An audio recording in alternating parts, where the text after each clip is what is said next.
السلام علیکم دوستو، کیسے ہو آپ سب؟ میں ہوں عریج اور آپ ہیں اس وقت میرے چینل عریج شاہ ناولز پہ۔ آج ہم ریڈ کرنے والے ہیں آپ ناول کی ایپیسوڈ نمبر 125 تو باتیں ہم بعد میں کریں گے اینڈ پر۔ تو ابھی فی الحال ہم ایپیسوڈ ریڈ کرتے ہیں کیونکہ novel going to end end بس اب چند ہی ایپیسوڈ میں یہ ناول آپ کو ٹاٹا بائے بائے بول دے گا۔ تو لیٹس اسٹارٹ۔ دست دارم قسط نمبر 125، تحریر عریج شاہ۔ جب سے عارش سائیں کی شادی کی خبر آئی تھی، انہیں تو سانس لینے کی بھی فرصت نہیں مل رہی تھی۔ کام ختم ہونے میں آ ہی نہیں رہے تھے۔ وہ تو اچھا خاصا تھک چکا تھا۔ اس وقت بھی رات کے 11 بج رہے تھے جب اس نے کمرے میں قدم رکھا۔ صرف لائٹنگ نے ہی اچھا خاصا تھکا دیا تھا۔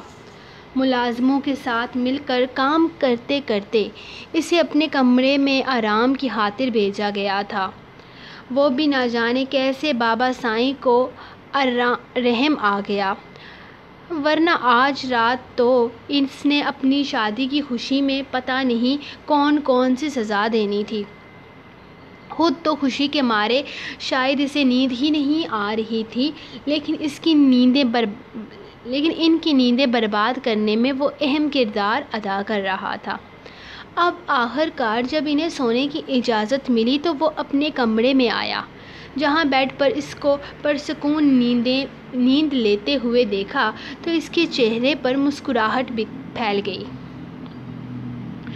وہ آہستہ سے اس کے قریب آتا اس کے پاس بیٹھا، اس کے چہرے کی پیاری سی مسکراہٹ کو دیکھ رہا تھا جو نیند میں بھی اس کے لبوں کا حصہ بنی ہوئی تھی۔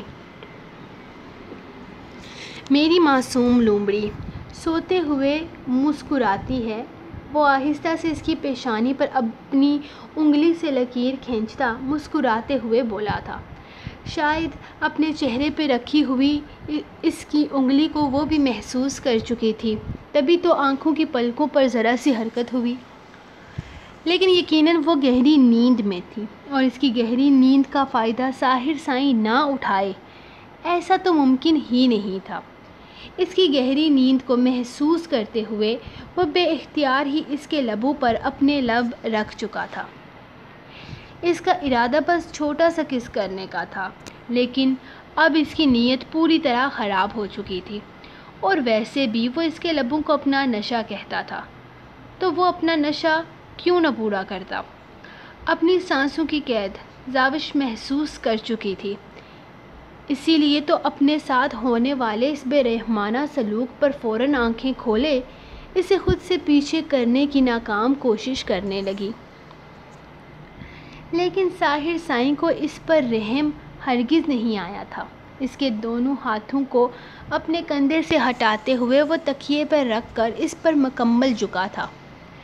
اس کی سانسوں میں اپنی سانسوں کو قید پاتے اپنے آپ کو وہ بالکل بے بس محسوس کرتی آخر اپنی مزاحمت ترک کر چکی تھی، جس پر ساحر نے مسکرا کر اس کے لبوں کو بخشا اور اپنے انگوٹھے سے اس کے بھیگے ہوئے لبوں کو صاف کرنے لگا۔ کیا ہوا میری لومڑی؟ بس اتنی سی ہمت تھی؟ تم مقابلہ بھی نہیں کر سکتی؟ ترس آتا ہے مجھے تم پر۔ وہ آہستہ سے اس کے لبوں کو چومتے ہوئے بولا، انداز مذاق اڑانے والا تھا۔ آپ سے مقابلہ نہ، میرے لاڈلے کریں گے، پھر آپ کو پتہ چلے گا مقابلہ کسے کہتے ہیں۔ وہ ناک چڑھا کر بولی، جس پر ساحر کا کہکا بے ساختہ تھا۔ اس کے ہنسنے پر وہ اسے گور کر رہ گئی۔ اچھا، مطلب اب تمہارے لاڈلے مجھ سے مقابلہ کریں گے؟ پہلے بیچارے دنیا میں تو آ جائیں، مقابلے بعد میں کریں گے، اور اگر یہ میرے اور تمہارے بیچ میں آئے نا تو 2 لگاؤں گا کان کے نیچے، ساری عقل نکل جائے گی تمہارے دونوں نمونوں کی۔ وہ بڑے مزے سے کہتا، آرام سے بیٹھتا، اپنے سگریٹ کے پیک سے ایک سگریٹ نکال کر لبوں میں دبا چکا تھا۔ ہیلو، آپ کو کیا لگتا ہے میں آپ کو اپنے بچوں کو مارنے دوں گی؟ خبردار جو آپ نے ایسا سوچا بھی تو فرشتے اللہ نے ہماری زندگی میں بھیجے ہیں، ان پر ہاتھ اٹھائیں گے، توبہ توبہ۔ آپ تو بہت ظالم باپ ہیں۔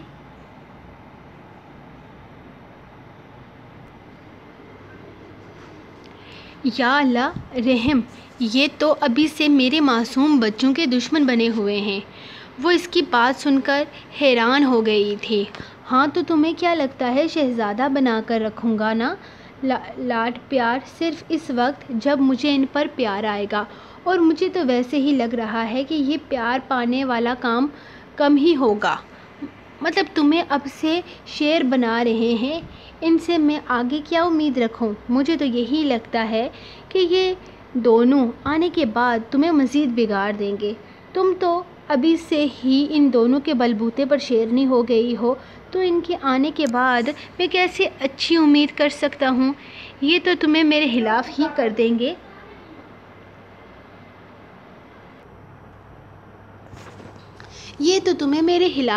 دیں گے۔ اسی لیے مجھے کوئی لاڈ پیار کرنے کا شوق نہیں ہے، بلکہ میں تو دبا کے رکھوں گا دونوں کو۔ ساحر نے سگریٹ کا گہرا کش لیتے ہوئے اسے فیوچر کے بارے میں بتایا تھا۔ آپ میرے معصوم بچوں کو دبا کر رکھیں گے تو آپ کو کیا لگتا ہے کہ وہ دب کر رہیں گے؟ ہرگز نہیں۔ ان کی ماں ہے یہاں ان کے لیے مقابلہ کرنے کے لیے۔ جائیں، میں نہیں بولتی آپ سے۔ وہ اسے بولتی ہوئی اس کے قریب سے اٹھ کر جانے لگی جب اچانک ساحر نے اس کا ہاتھ تھام لیا۔ ارے تم تو ناراض ہو گئی بے وجہ ہو رہی ہو بے وجہ۔ وہ اسے یوں اچانک اٹھتے دیکھ پریشان ہوا تھا، بلکہ وہ تو اپنی اور اس کی باتوں کو انجوائے کر رہا تھا۔ اس کا اٹھ کر جانا اسے بالکل اچھا نہیں لگا تھا، وہ تو بس اسے تنگ کر رہا تھا۔ او خدایا، میرے وسیلے نشائی سائیں کب سمجھیں گے؟ اب بیوی کو ناراض ہونے کے لیے وجہ کی نہیں، شوہر کی ضرورت ہوتی ہے جس سے وہ ناراض ہو سکے۔ وہ اسے اپنا لاجک بتاتی واش روم میں جا بند ہوئی تھی، جبکہ ساحر اس کی بات پر مسکراتے ہوئے آرام سے بیڈ پر لیٹ گیا تھا۔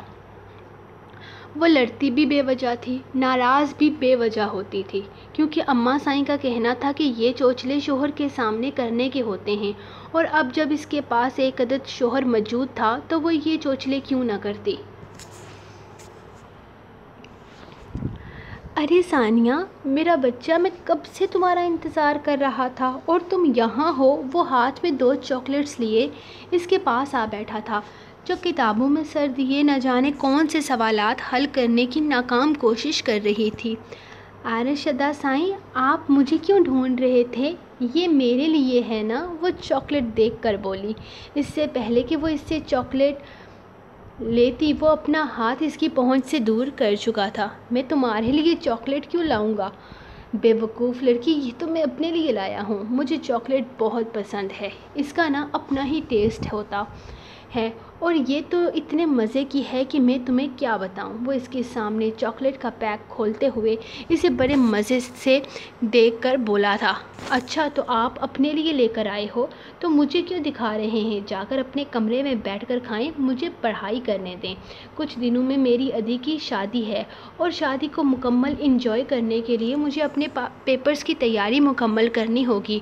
وہ ایک نظر اسے گھور کر واپس اپنی کتاب کی جانب متوجہ ہوتے ہوئے اسے بتانے لگی۔ تم ساری رات یہاں بیٹھ کر پڑھائی کرو گی؟ وہ ایک ٹکڑا چاکلیٹ سے الگ کرتے اچانک اس کے منہ میں ڈالتے ہوئے پوچھنے لگا تو ثانیہ کو اس پر بڑا پیار آیا۔ اب وہ اس سے تھوڑی تھوڑی دوستی کر سکتی تھی، آخر وہ اپنی چاکلیٹس اس کے ساتھ شیئر کر رہا تھا۔ نہیں، ساری رات کیوں یہاں بیٹھ کر پڑھوں گی، بس یہ آگے کے کچھ سوالات دیکھوں گی بس، اس نے مصروف انداز میں بتایا۔ ہاں، لیکن تمہیں چاکلیٹ کھانے میں بھی تو وقت لگے گا نا؟ عائش نے دوسرا پیکٹ اس کے سامنے کرتے ہوئے کہا۔ تھینک یو سو مچ ادا سائیں، یہ تو میں روم میں جا کر کھاؤں گی۔ اس نے خوش ہوتے ہوئے پیک لیا تھا۔ نہیں، روم میں جا کر نہیں، یہیں بیٹھ کر کھاؤ آرام سے، اور کم از کم تمہیں اسے کھاتے ہوئے آدھا گھنٹہ لگنا چاہیے، کیونکہ مجھے تمہاری ثنا ادی سائیں سے بہت ضروری بات کرنی ہے، اور میں نہیں چاہتا کہ کوئی بھی اندر آئے، اسی لیے تمہیں میرا یہ سیکرٹ اپنے پاس رکھنا ہوگا۔ وہ اس کے بدلے میں تمہیں کل بھی ایسی چاکلیٹ لا کر دے سکتا ہوں اگر تم چاہو تو۔ ویسے میں تمہیں لالچ بالکل نہیں دے رہا، لالچ بہت بری بلا ہے، میں تو بس اپنا بڑا بھائی ہونے کا فرض ادا کر رہا ہوں۔ وہ اپنی چاکلیٹ وہ جو ابھی اس کی عنایت کو رشوت یا لالچ کا نام دینے والی تھی، اس کے کہنے پر خاموش ہو گئی۔ تھینک یو سو مچ ادا سائیں، آپ کو کتنی پرواہ ہے میری، یہاں اور کسی کو پرواہ ہی نہیں۔ یہاں میرے 3 اور بھائی ہیں، ان کا بھی کچھ فرض بنتا ہے، انہیں بھی یاد کروائیے گا، اس نے سنان، دارم اور ساحر کی جانب اشارہ کرتے ہوئے بتایا تھا، جس پر عارش نے بڑے دل سے اپنے سینے پہ ہاتھ رکھتے ہوئے سر کو ذرا سا ہم دیا اور اس کے قریب سے اٹھ کر کھڑا ہو گیا۔ تو میں یہ سمجھوں کہ آدھے گھنٹے تک کمرے میں کوئی نہیں آئے گا؟ اس نے پھر سے یقین کرنا چاہا، جس پر ثانیہ نے ہاں میں سر ہلایا تھا۔ وہ خوشی سے اس کا گال کھینچتا ہوا اپنے ہاتھ میں موجود آدھا چاکلیٹ بھی اس کی گود میں پھینک چکا تھا۔ کہیں ادی سائیں ناراض نہ ہو جائیں مجھ سے اس بات پر، اس نے سوچا۔ وہ سوچیں گے کہ میں نے عارش ادا سائیں سے رشوت لی۔ ارے نہیں بے وقوف لڑکی، یہ رشوت نہیں ہے، بلکہ بھائی نے اپنا فرض نبھایا ہے اور بہن بھائیوں کے کام آتی ہے، اسی لیے اس نے چاکلیٹ کا بائٹ لیتے ہوئے ساری سوچوں کو جھٹک کر اپنا سارا دھیان اپنی کتاب کی جانب کیا تھا۔ وہ آرام دہ لباس میں اپنے پیر پر ہلکی ہلکی کریم کی مساج کر رہی تھی جب پیچھے سے دروازہ کھلنے اور بند ہونے کی آواز آئی، مطلب ثانیہ کمرے میں آ چکی تھی۔ ثانیہ میرا بچہ لائٹ آف کر دینا، میں بھی سونے لگی ہوں، کب سے نیند آ رہی تھی مجھے، میں کب سے انتظار کر رہی تھی تمہارا۔ اتنی بھی کیا پڑھائی کرنا، شادی سے پہلے آنکھوں کے نیچے ڈارک سرکل آ جائے گا تمہارے، میری شادی پر چڑیل بن کر گھوم رہی ہوگی تم۔ وہ بیڈ پر لیٹتے ہوئے تبصرہ کر رہی تھی جب اچانک کمرے کی لائٹ آف ہو گئی، جبکہ ثنا اپنی آنکھیں بند کرتے ہوئے اب خود بھی نیند کی آغوش میں جانے کو بالکل تیار تھی۔ جب اسے اپنے چہرے پر کسی کی گرم سانسوں کا لمس محسوس ہوا، وہ چونک کر اٹھ گئی تھی، لیکن اس سے پہلے کہ وہ اٹھ کر بیٹھتی، اس نے اپنے آپ پر کسی کو جھکے ہوئے محسوس کیا تھا۔ اسے نہ پہچاننا یا اس کی خوشبو سے انجان رہنا اس کے لیے ممکن نہ تھا۔ عارش سائیں کچھ بولنے کے لیے لب کھولنے ہی والی تھی کہ اچانک عارش نے اس کے لبوں پر اپنا مضبوط ہاتھ رکھ دیا۔ تم یہ جو ٹکڑے ٹکڑے میرے نام کے کرتی ہو، عشق سائیں ظلم تو ہے لیکن کمال کرتی ہو۔ وہ دلکشی سے مسکراتے ہوئے بولا تھا، جبکہ اس کے لبوں پر اس کا ہاتھ اب بھی موجود تھا۔ ان بڑی بڑی آنکھوں سے مجھے گھورو مت، جانتا ہوں کہ کیا سوال ہے تمہارے دماغ میں کہ آدھی رات کو تمہارے کمرے میں کیا کر رہا ہوں۔ چلا جاؤں یہاں اس سے پہلے کہ ثانیہ آ جائے۔ تو فکر مت کرو، ثانیہ کو میں 2 چاکلیٹ دے کر آیا ہوں، میرا فرض بنتا ہے، میں اپنی چھوٹی بہن، وہ میری چھوٹی سی بہن ہے، اسے کچھ نہ کچھ دینا چاہیے۔ میں نے اسے لالچ ہرگز نہیں دیا۔ تو خبردار جو تم نے میری بہن پر لالچی ہونے یا رشوت لینے کا الزام لگایا۔ میں نے تو بس اپنا فرض ادا کیا ہے، اور وہ بھی اپنا فرض ادا کر رہی ہے، وہی جو بھائی کے لیے بہنیں کرتی ہیں، بالکل ویسے ہی۔ خیر یہ ساری باتیں تو ہم بعد میں بھی ہو سکتی ہیں، پہلے تم مجھے یہ بتاؤ کہ تم مجھ سے اتنی زیادہ ناراض کس بات پہ ہو؟ نہ تو تم میری طرف دیکھتی ہو، نہ مجھ سے بات کرتی ہو، بلکہ جہاں میں جاتا ہوں وہاں سے اٹھ کر چلی جاتی ہو، یہاں تک کہ راستہ چھوڑ دیتی ہو۔ تو آخر مسئلہ کیا ہے؟ کس بات کی اتنی ناراضگی ہے؟ ذرا مجھے بھی تو پتہ چلے، تاکہ مجھے بھی اپنی غلطی کا کچھ ادراک ہو اور میں معافی تلافی کر سکوں۔ وہ اپنا بھاری ہاتھ اس کے لبوں پر رکھے سوال کر رہا تھا، جبکہ ثنا اسے گھورے جا رہی تھی۔ اوہ اچھا سوری، تم جواب کیسے دو گی؟ میرا ہاتھ تو تمہارے لبوں پر ہے، ہٹا دیا میں نے۔ اب بتاؤ کس بات کی ناراضگی ہے؟ وہ اس کی آنکھوں میں جھانکتا پھر سے سوال کرنے لگا۔ ہاں جی، اتنے ہی معصوم ہیں نا آپ کو تو کچھ پتہ ہی نہیں کہ میں ناراض کیوں ہوں، بلکہ میں ناراض ہوں ہی نہیں، میں تو حیران ہوں کہ آپ نے رخصتی سے انکار کیوں کیا۔ ایک طرف آپ مجھے اتنی محبت اور توجہ دیتے ہیں اور دوسری طرف آپ مجھ سے شادی سے انکار کرتے ہیں، تو بتائیں میں اس کا کیا مطلب نکالوں؟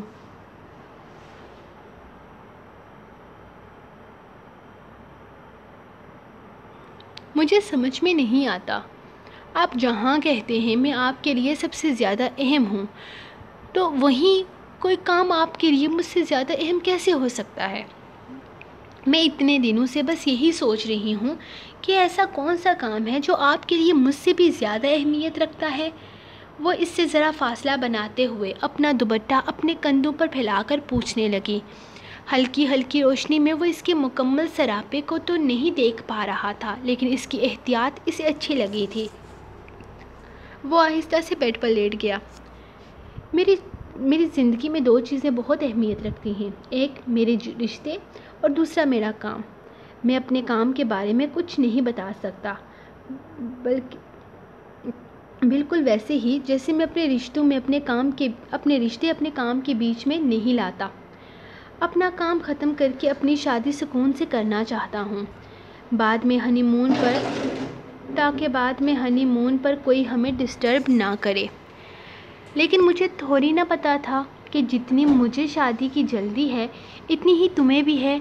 یہ تو اچھا ہو گیا کہ میرا کام ختم ہو گیا اور ہمیں ہنی مون پر کوئی ڈسٹرب نہیں کرے گا اور ہم دونوں، وہ بے باکی سے کہتا نہ جانے کیا کیا بولنے والا تھا جب اچانک ہی ثنا اس کے قریب سے اٹھ کر کھڑی ہو گئی۔ استغفر اللہ، میں نے آپ سے کب کہا کہ مجھے شادی کی جلدی ہے؟ میں تو بس اپنی حیرانگی آپ پر ظاہر کر رہی تھی، اور مجھے شادی کی کوئی جلدی نہیں ہے۔ جائیں، میرے کمرے سے نکلیں اس سے پہلے کہ کوئی آ جائے۔ وہ اس سے کافی دور جا کر کھڑی ہوئی تھی، جبکہ آرش کے اٹھ کر اس کے پاس آنے پر وہ آہستہ آہستہ دیوار کے ساتھ جا لگی تھی۔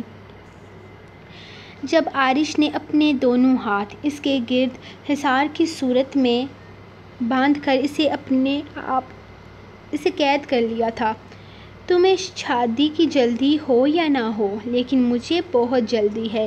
یہ 4 دن مجھ پر قیامت بن کر گزر رہے ہیں۔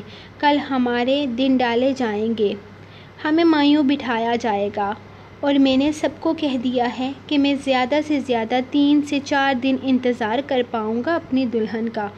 اگر ان 4 دنوں میں ان لوگوں نے میری دلہن کو میرے حوالے نہ کیا تو تمہیں اٹھا کر کہیں بھاگ جاؤں گا جہاں ان رسم و رواجوں کی قید نہیں ہوگی، اور میں تمہیں اپنی باہوں میں قید کر لوں گا۔ تمہیں اندازہ بھی نہیں ہے کہ کتنا بے قرار ہوں میں تمہیں اپنے دل کی دھڑکنیں سنانے کے لیے، تمہیں اپنے قریب تر محسوس کرنے کے لیے۔ بے اختیاری میں بولتے ہوئے وہ اچانک اس کا چہرہ تھامے اس کے لبوں پر جھک گیا تھا۔ اس کی حرکت نے ثنا کی دھڑکنیں خطرناک حد تک آہستہ کر دی تھی۔ اسے اپنے دل کی دھڑکنیں رکتی ہوئی محسوس ہو رہی تھی، جبکہ اپنے ہونٹوں پر اس کی خطرناک حد تک سخت گرفت کو محسوس کرتے بے اختیار اس کی شرٹ کو اپنی مٹھیوں میں جکڑ گئی تھی۔ اس کی شدتوں کے سامنے ثنا کو اپنے پیروں پر کھڑے رہنا دنیا کا سب سے مشکل ترین کام لگ رہا تھا۔ جب آرش نے اس کا نازک سا سراپا اپنی باہوں میں اٹھاتے ہوئے بیڈ پر رکھا، تم تو ابھی سے گھبرا گئی عشق سائیں، کیسے سہ پاؤ گی میری شدتوں کو، میری محبتوں کو، جو اتنے دنوں سے خود میں قید کر کے رکھی ہوئی ہیں؟ کیسے تم برداشت کرو گی میرے انتظار کے لمحات کی شدتوں کو؟ خود کو مضبوط کرو، ورنہ مشکل ہو جائے گی تمہارے لیے۔ پھر مت کہنا کہ میں نے پہلے بتایا نہیں۔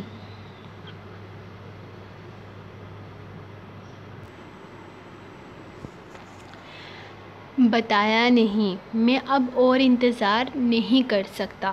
بس اب آ جاؤ ہمیشہ کے لیے میری زندگی میں، میری باہوں میں۔ میرا عشق بے قراری سے تمہاری راہوں میں پلکیں بچھائے بیٹھا ہے۔ میں اب چلتا ہوں، کیونکہ اس سے زیادہ اگر یہاں رکا تو بہک جاؤں گا، اور میں بہکا